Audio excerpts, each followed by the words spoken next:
My name is Gianfranco. I work for the Lovie Awards. We honor excellence in the European internet, so work that's either being created in Europe or for European audiences.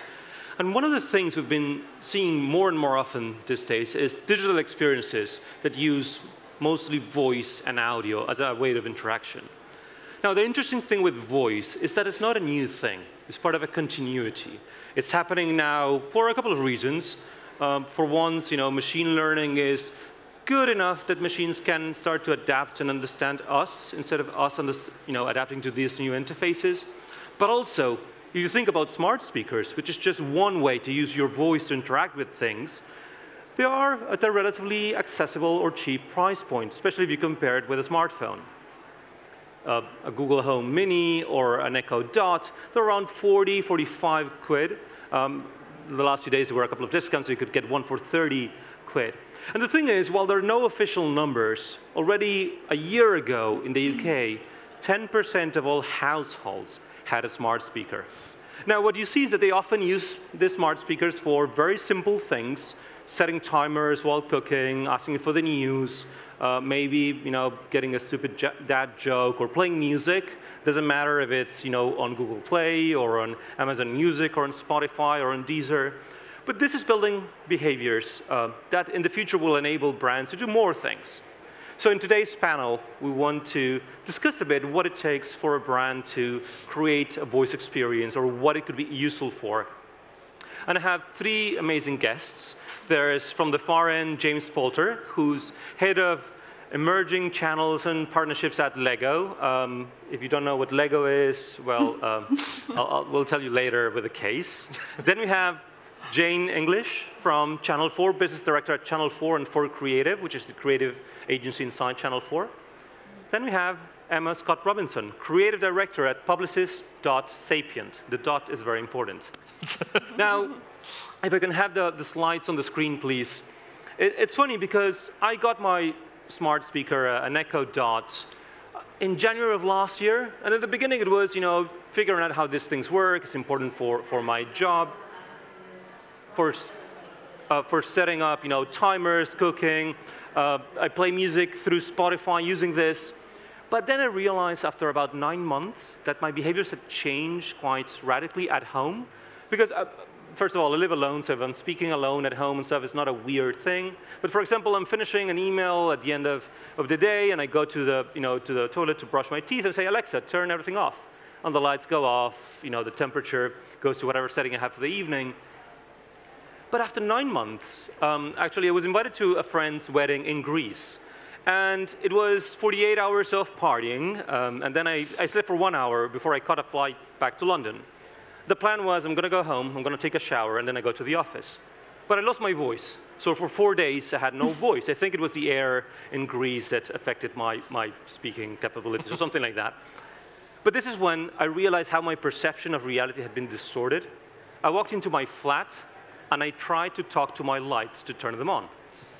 But of course, this didn't work because I had no voice, and I caught myself saying, why didn't I walk to the light switch? That's how I turned lights for most of my life. This is only a recent thing.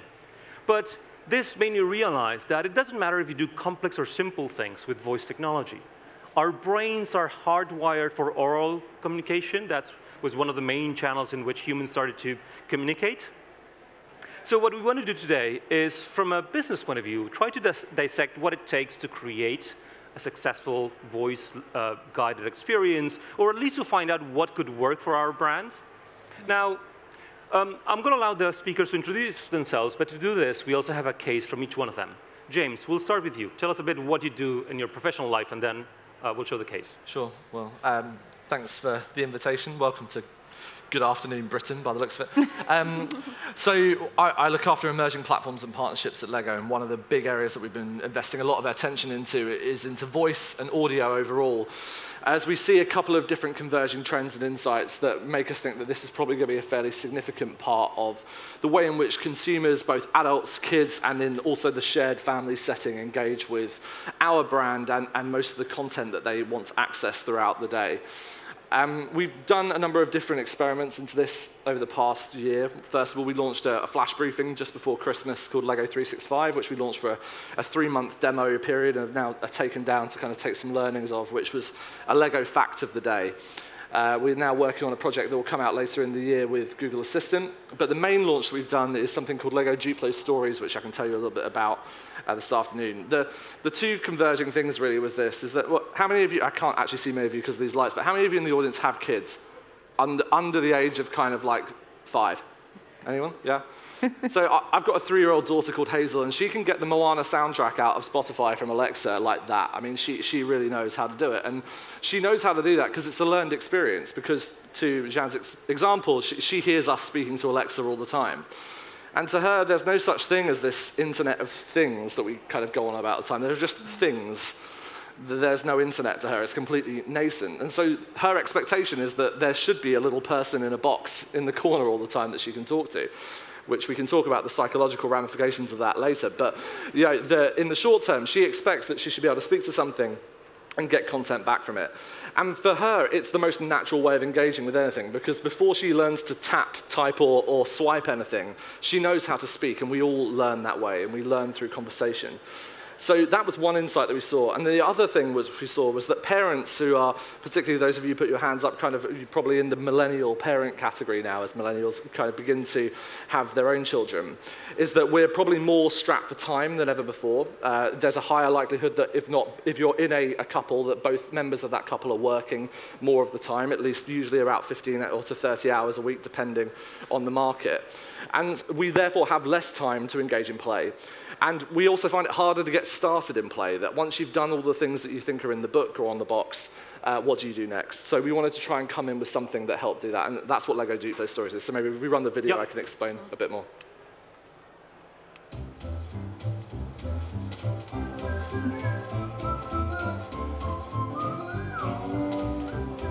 I can play now. Alexa, open LEGO Duplo Stories. Hello, and welcome to LEGO Duplo Stories. Would you like to hear a story about vehicles or a story about animals? Animals. What color is your bird? Yellow. Oh, what a nice color. The bird needs somewhere to live. Let's build a house for it. Great, well done. The little bird is excited. I love my new house. Now I wonder what I should do today. I know, I can go on an adventure. Would you like to hear another LEGO Duplo story?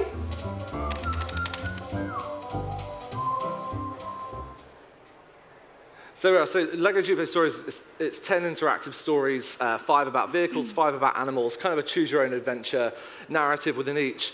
And we built it in a way that kids basically can build alongside building the stories with their families. And it's really to meet that insight of that parents need those story starters and those moments of engagement. It's not as kind of Alexa being a babysitter, because it really does require the kind of parent and child to be there at the same time. But it makes what is Lego building, which is a very hands-on, eyes-on experience, engage another sense. And that's obviously voice and audio. And so making that building experience more immersive has been a really exciting thing for us to see. And we're only about the 3rd month now of it being live, and we're getting a lot of learnings back from the Alexa community in particular. But I think one of the most fascinating things about this has been to see that actually you can connect the physical and the digital and create new ways of play, as well as also content creation in these spaces. And yeah, we're excited to see where it can go next. Well, as a big LEGO nerd, I can't wait for you guys to launch something that's not about Duplo, but maybe about Technic and stuff. By the way, who owns a smart speaker or uses a voice assistant very often? About 20, 25% of the audience. So the next case is from Channel 4, and I'll let you, Jane, introduce it, but it's connected to one of their shows, Humans. Yeah, absolutely. So my name's Jane. Hello, everyone. I work for 4 Creative, which is Channel 4's in-house advertising and branding agency. And I feel really lucky to work for Channel 4 because it has a specific remit to innovate and to take creative risks. So, you know, I've been talking with my colleagues for a long time now about voice and about how we should be doing doing something in that space. And actually, we got the opportunity to do something last spring. I don't know if you're familiar with the show Humans. Just for anyone who's not, its main theme is really AI and what happens when AI and humanity collide. And so in the show, you see a group of humans who have invited robots into their homes. The robots are known as synths. And at this stage in the series, we're in the 3rd series now, the synths have become conscious. And actually, there's a great deal of suspicion and paranoia around them because it's very hard to tell them apart from the humans. And actually, it just felt like a really interesting moment to look to voice technology because actually, that's how a lot of people, in our society today feel about voice. It feels very relevant. So we really wanted to do something with that kind of tech. So this film will explain it better than I will, but essentially, we created something called the Human Test, which was a series of questions which aimed to decide whether the user was human or synth. And it's actually based on something called the Turing test, which was developed in the 1950s, which aimed to test the intelligence of machines. And we thought there was something quite interesting in going from humans testing machine intelligence to machines testing human intelligence.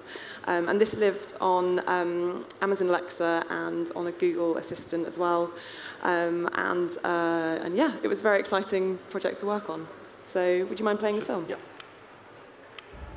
To promote the return of humans on Channel 4, we built the Human Test and launched it with an unsettling national public service campaign. Every day, technology is getting more and more advanced. More and more like us. That's why everyone must now take the Human Test. This is to determine your human status. You should have received your unique human number in the post. If you haven't, don't worry. All you have to do is tell your voice assistant to start Human Test and answer all questions truthfully. If robots had feelings, should they be granted human rights? How many hungry kittens can you hear? It's nothing scary, so do it now to avoid further action. NSDU. Detect and protect. Start Human Test now. Inspired by the Turing test and developed with a psychology expert, the Human Test was a first-of-its-kind, multi-narrative voice experience with one purpose: to determine who's human and who's not. And it was delivered by the most advanced AI humans have ever invited into their own homes: Amazon Alexa and Google Home. Start human. Designed to make you think, confused, make you laugh, and most importantly, make you question what it means to be human. What is your first name? knobhead. Please relax. Which famous actor would star in the movie of your life? Daniel Craig. Are all humans replaceable? No. You have a 79% match with synth model D3XI. In time, the humans will accept us. People were confused, amused, and well, just plain worried. So far, over 1.34 million questions have been answered by over 100,000 unique users, making it one of the most successful entertainment apps on the platforms, all driving excitement for the return of humans. We have a voice, and it will be heard. Today, our fight back begins. Nothing scary at all. One of the things I liked from the experience when I tried it myself is that if you're based in the UK, I think it's geolocated. You don't need to install anything. If you have a Google Home or an Alexa, you just say, start Human Test, and it works, which I found was quite interesting. Because the same way that, after 10 years of modern smartphones, it's very difficult to have someone download an app. With voice, it's going to get to the point where people won't want to go and try to activate one thing. They just want it to work. The same way that if you're talking with someone, they might know or not what you're asking for, but you don't need to install, a special skill in people to kind of understand you, unless you're talking another language, something like that. Yeah. Now, the third case, Emma. Hello, my name's Emma. I'm a creative director at Publicist.sapient, and I'm the discipline lead for copy. So finally, copywriters have their moment in the spotlight, and yes, we can return to that craft skill in the realms of voice. So I look at experiences through the lens of language and how we build and create good conversations. So as a business, we develop, we design, we build big platform experiences. And we also do a lot of campaign work. and voice is a very natural area for us to start playing in. And I say playing deliberately because we are really trying to have fun with it, to try to experiment. We're doing a lot of testing and iterating and learning all the time. We're very lucky to have some clients who are willing to make those first steps, and I think that's hugely important. This case study is from the States, and it's for Patron, the tequila brand, a really enthusiastic client who occasionally has to be reined in. And I think what was interesting in this is that we really could have made it very complicated, but what we've learned is with voice to sometimes have the best effects, we need to start with something much more simple. We need to get the basics right. We need to understand what makes good conversation, and we need to learn also from our consumers. So we are listening all the time, and this skill came off the back of the fact that it was requested by the people who were buying the drinks brand and who were already invested to a certain extent in the marketing. And I think that's a good place to start. So let's play. While Patron leads the ultra-premium tequila category, the brand was struggling with consumer and trade perception of tequila as a one-dimensional spirit, enjoyed as a shot or in a margarita. In order to grow share of mind, we needed to educate on the versatility of Patron and encourage usage in craft cocktails. We created Patron Cocktail Lab, an innovative experience to help you discover tequila cocktails suited to your individual tastes, showcasing the spirit's versatility and differentiating Patron from other brands.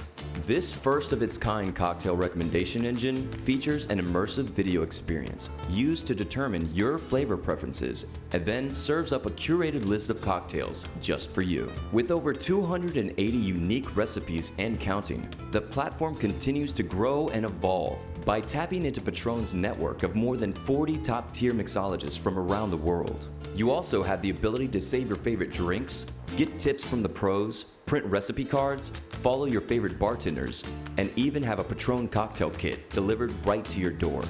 The experience is also accessible through voice platforms like Amazon Echo and Google Home. Just ask Patron for a cocktail based on type, occasion, flavor, or ingredients. Alexa, ask Patron for something spicy. How about the Jalapeno Margarita? Launched in July of 2016, Cocktail Lab has far exceeded expectations and continues to impress. The Patron skill on Amazon Echo has garnered tremendous media attention, with Wired naming it one of the top 10 skills on the platform and listed as a customer favorite on Amazon. And if that's not enough reason to raise your glass, we certainly know how to find one. Alexa, give me an award-winning cocktail. You should try the Belle of Jalisco. So I think also what I wanted to say about that is that we probably spent about 50% of our time looking at fails and looking at missed searches, and those errors really helped us to build something that was more capable and that delivered kind of what people wanted at the end of it. So we spent a long time kind of in that area of things not working before we got things to work. Cool. So there's a lot of elements I want to pick from what you three presented. But one of the things, you know, when creating voice experiences, if you compare that to other digital experiences, you are throwing away images, fancy layouts, and logos, and fonts. So the experience gets kind of flattened. You know, you're removing the vision side of it. But also, if you think that the easiest, fastest, cheapest thing to do is to use the default voice that comes with these devices, the risk is that everything sounds the same. So how can a brand stand out or have their brand's voice literally, you know, come through? But also, there's a few challenges of how we've been structuring, you know, content in digital, you know, until today. The way that you think for something that's going to be read or seen is very different than a voice experience, where, you know, oral conversation can have a lot of imperfections, but actually make a conversation, you know, useful or valuable or understandable by humans. And a few months ago, I was curating a presentation on voice technology, and I was sharing experiences with my colleagues, and our CEO came with something that happened at home. He has 2 young kids, And at a certain point, they asked Alexa, how fast does a cheetah run? And Alexa replied very confidently, a cheetah runs at 320 kilometers per hour. It was equivalent in miles. And some of you are smiling and stuff because that's probably too fast for the cheetah. But the thing is, for all these random questions, Alexa, Google Home, Siri, Bixby from Samsung, Cortana from Microsoft, they tend to have a default source, which is Wikipedia. So Alexa went to Wikipedia. It found a page called Fastest Animals. But it got confused because the information on the page was formatted as a table. So the robot didn't know, how do you read a table? From top to bottom, from left to right. So it just picked, the speed from another animal, a peregrine falcon, which can fly at 320. But the kids had no point of reference. So it was our CEO, the adult in the room, that said, wait, that's probably too fast. He checked with his phone, and he found the answer was wrong, was really wrong. But a simple thing like information on a Wikipedia page that seems quite obvious and easy to use on a screen, it was making the device get confused.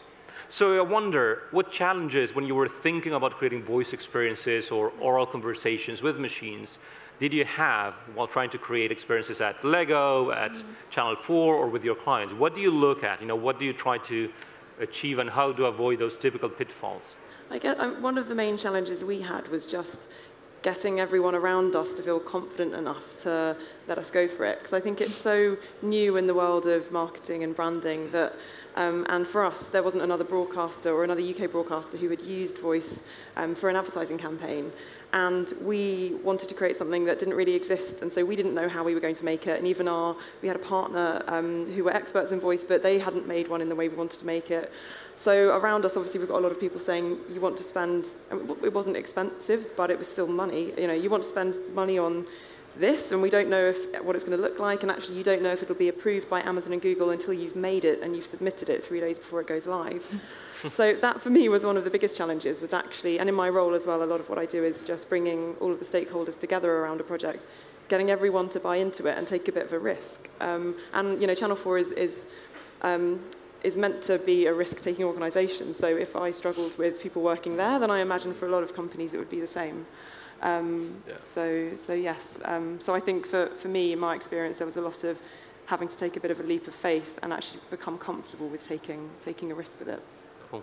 Yeah, I think certainly on the projects that are going through at the moment, it's also gathering the right team, making sure we have UX designers, copywriters, content strategists.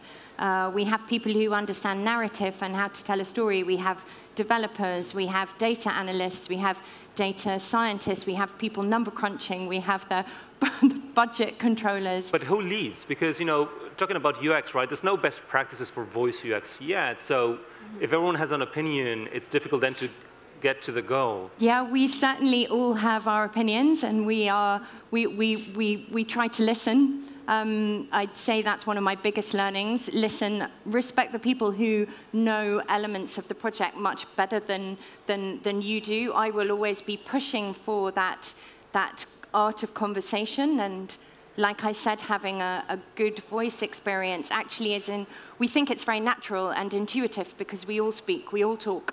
It's incredibly hard to do well when we're within the small and reduced world of a back and forth interaction. So listen and learn, we're doing a huge amount of that. And part of it is due to the constraints of the platforms at the moment, and part of it is due to the user adoption model. So the constraints of the platforms is that Alexa's very good, or Google Home is very good at point-to-point conversations around specific tasks. Alexa, get me a recipe for this, for example, or set a timer, or play this on Spotify. But it can't interpret the difference between those points within a conversation that's going on and be able to jump back and forth. So you have to be very specific in the invocation that you're asking. So in this case, Lego Duplo stories, like make sure that people know that that's the thing that they have to ask. So the branding and the naming architecture of the very basic thing of this, or what the skill or action is one of the most fundamental parts of it. I think what's interesting from all three of those cases is that I think a lot of the initial projects in this have been quite ambitious in terms of trying to do a lot of interactivity. And certainly from what we've learned from Duplo Stories so far, and also the flash briefing experience before, is that most of the actions that Alexa and Google Home are pivoting towards on their own platform at the basic level is really ask for something, get the response. So this is the song I want or album I want, here it is, play it for you, lean back and listen. There's actually not an awful lot of their base platform which is actually dialogue driven and conversational in that sense, even though we talk about them as being conversational platforms. So I think whilst there's a lot of iteration in this space, probably if you're entering into it for the first time, trying to get what your kind of more content delivery mechanism is right first, and establishing what the brand sounds like in that space is probably where I would start. The interactivity level is something that's actually far more complex once you get into the detail of it to get right, to really understand all the variety of ways that we talk to one another and try and regenerate that in a digital conversation. Yeah, and I think if you start simply and you do that well, there's absolutely kind of nothing wrong with that. That should be a good experience for the user, and they'll take away, that's the first building block, I would say, of trust and of good relationships in this space. Overcomplicating it, trying to do too much, trying to be too creative, dare I say it, as my as my role, but trying to do too much of that is kind of, I think, not where we are at the moment. Yeah. I think there's a lot of we have to gain permission from the people who are using it to improve these experiences. And I think, so who remembers the Knight Rider, Kit and the Huff? Okay, probably this is quite a young audience, but this was a very popular show. I do. Okay. A very popular show in the 80s where you had a car that drove by itself, that could talk, that could guide you around, and the guy used his watch to control it. In essence, this was a Tesla with autopilot and CarPlay and an Apple Watch, but it was amazing back in the 80s. But the thing is, because of popular culture and science fiction, things like Star Trek or movies like 2001: Space Odyssey, or even Her from Spike Jonze, and because it's so easy to talk, we often expect these things can do way more than what they can actually do and understand. So, and there's no buttons and stuff. If you build a website or an app and you don't include an option, people won't try to do that thing. But how can you set the right expectations when there's no buttons, there's no visual interface? People might want to start and talk, and often, so someone at Amazon was sharing that one of the most frequent questions that a first-time owner will ask Alexa is, "Do you love me? And will you marry me?" and I think it's just a human poking around, trying to see what it will reply. And often you have mostly, a team of developers and stuff, which are young white males without kids, so usually, and engineers. So usually they look for funny science fiction kind of answers that are not really what you want as a user.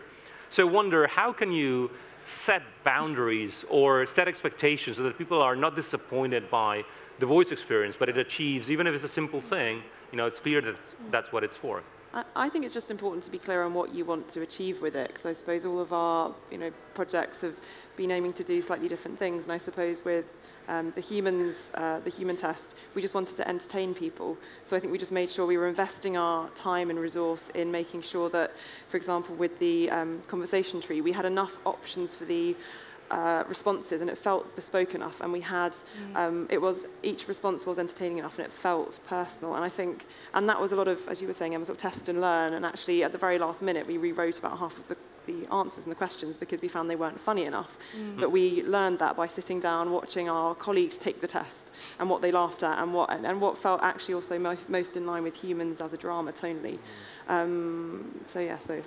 And I think there's that thing around the expectations are often set depending on whether or not you've gone down the route of using the built-in Alexa voice or Google Home voice versus a scripted audio piece that you've actually recorded yourself. It sets a very different paradigm of hearing a audio production that's actually had music and sound put into it, because then the listener, I think, in most of these situations knows that you're not going to be able to get every possible permutation of a conversation out of something that has recorded audio in it, right? At least not yet, unless you're kind of going down the more kind of AI-driven audio insertion, which is coming. Whereas if you are using the scripted, kind of generative voices like Alexa and Google Home, people expect that they should be able to do pretty much anything because the text-to-speech is pretty good compared to where we were even just 3 years ago when the platforms first launched. So their expectations have been set that they should be able to ask anything and be able to get nearly any kind of response. And I think that's where if you're building skills on these platforms or actions for Google, is really about the onboarding experience is one of the most important things. It's like, this is what this thing does.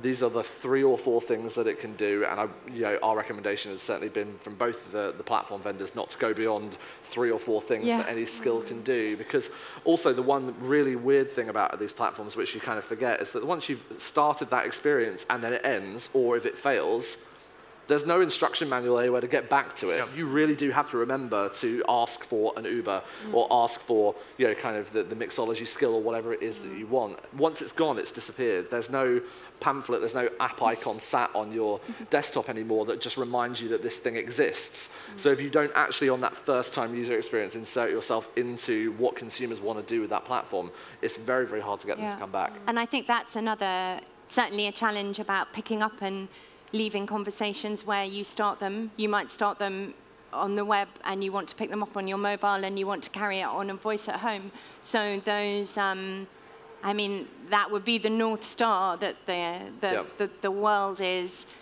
interconnected and it's seamless and it's frictionless. Actually, life isn't really like that. Conversations aren't like that. It's full of kind of interruptions and snags, and you go back to things. So I think allowances we try to make those allowances as we're looking at how we build these experiences out.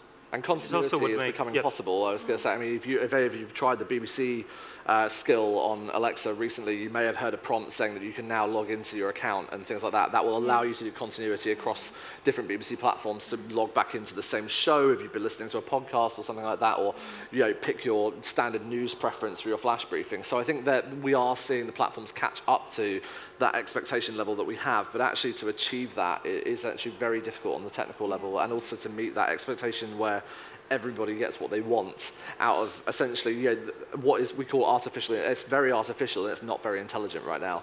And in most cases, we are used to having a conversation with someone, and if I ask you something, you at least give me some semblance of an answer, unless you're a politician. So that's what we're kind of experiencing at the moment. And a human could adapt to an accent. So for example, Google Home or Alexa work in multiple languages, but they're able to speak one language at a time. So I'm partially Argentinian and Italian, and I often listen to music from those countries. But whenever I ask Alexa to play music on Spotify from, let's say, music from Argentina, I have to mispronounce the song as someone, an English speaker, would pronounce it, and say, but Alexa, you actually do speak Spanish. Why can't you understand? What's the intelligent part of it? It takes a long time to get that video to work with some Danish kids, I can tell you. And speaking of kids, this tweet popped up in my timeline recently.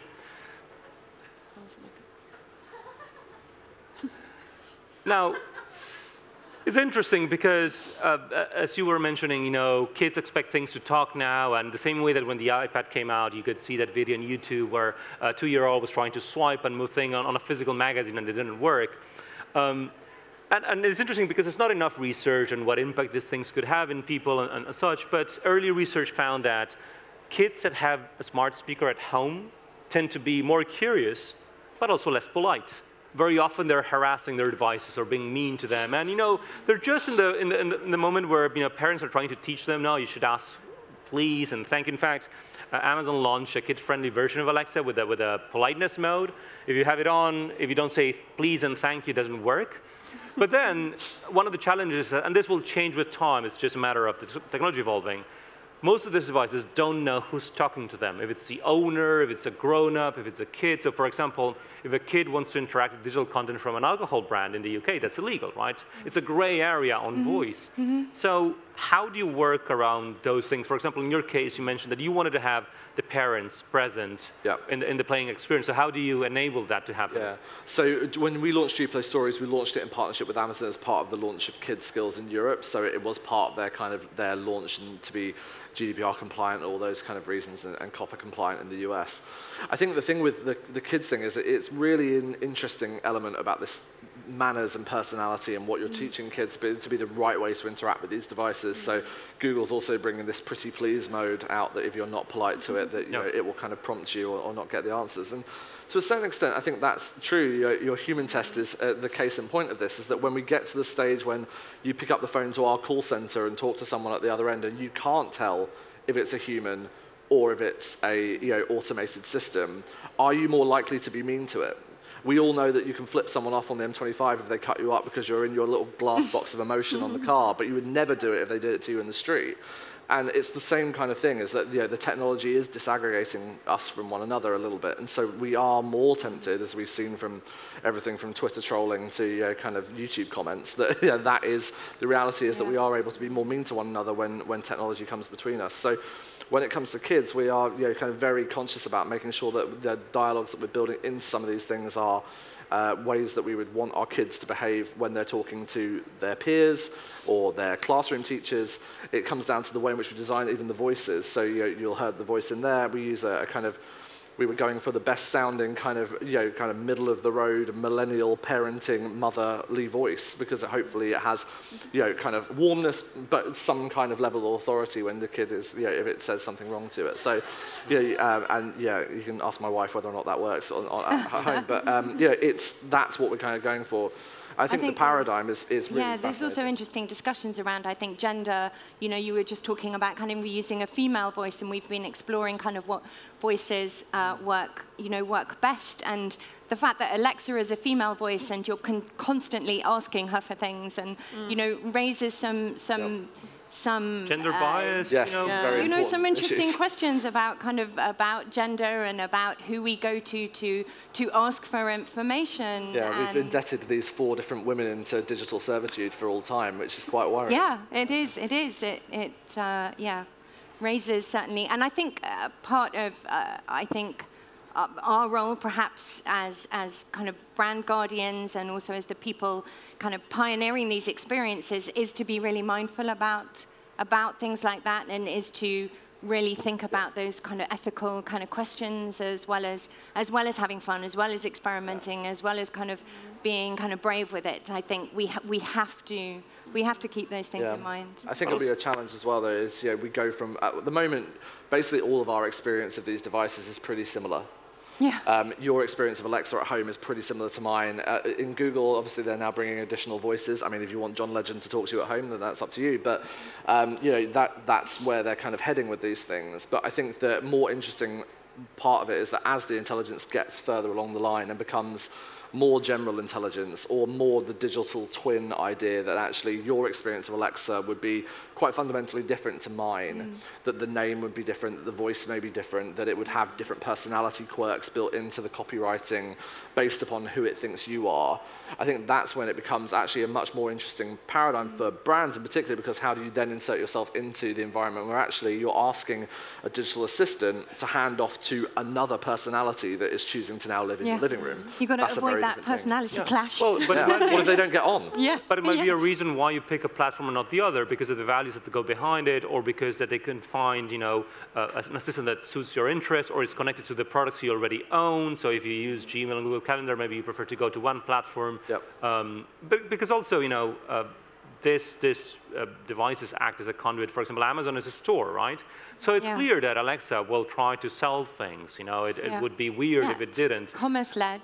Yeah, and I don't say this in an evil way, but if you understand what the company does, well, this is another channel eventually for doing that. So I just want to, we have 1.5 minutes left. So I wonder, and we'll start with you, Jane, if there's one thing where you think voice could bring value to, what you do at your company and stuff, what do you think that could be? Value, money, whatever you consider important or interesting. I think, well, I am, because I do work in the advertising department, I would say it's to the brand and to, I suppose, specifically to Channel 4, because we have this remit to be innovative and to take risks. Voice is just a brilliant place for us to be. But I suppose, on another front, access to content, making that easier for the viewers is where voice has a really important part to play. But it does come with its challenges because, for example, it means that if more search for programming is done by a voice, it does mean that there's less of that kind of serendipity of discovering a bit of content that you didn't know you were looking for. So I don't think there's one big. I think there are challenges along with the bonuses of it as well. Cool. Emma, some last thoughts? We have 30 seconds left. Some last thoughts. I think it's a really exciting space. As a copywriter, I'm thrilled that there's a world in which I can bring back that kind of art of copywriting. But I think also it certainly, we need a technically kind of robust platform. We need to kind of explore things like kind of content more deeply and content tagging. If that's in any way kind of creaky, then the experience on top of that is not going to kind of work as well as you want it to.